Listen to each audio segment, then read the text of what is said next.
रजीम बिस्मिल्लाहिर्रहमानिर्रहीम।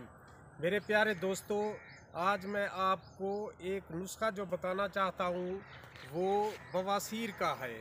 बिल्कुल चुटकुला है और रिज़ल्ट इसका इंशाल्लाह 100% मिलेगा।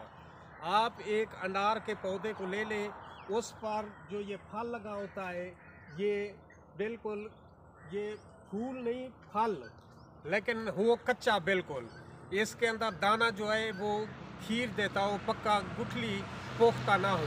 तो इसको जो है आप रगड़ कर छिलका समेत इसको अच्छी तरह से पीस ले और इसमें पानी मिलाकर आपने सिर्फ 3 दिन जो है इसे निहार मुँह इस्तेमाल करना है। इंशाल्लाह चाहे जितना ही खून आता होगा या बादी बवासीर होगी उसके लिए बेहतरीन रिज़ल्ट देता है।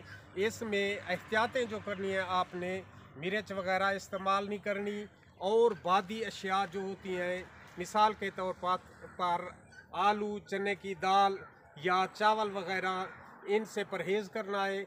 इंशाल्लाह ये 3 दिन के अंदर अंदर आपको बेहतरीन रिज़ल्ट देगा। तो दोस्तों, उन लोगों का ख्याल रखिए जिनका कोई ख्याल नहीं रखता। तो अगली वीडियो तक खुदा हाफिज़।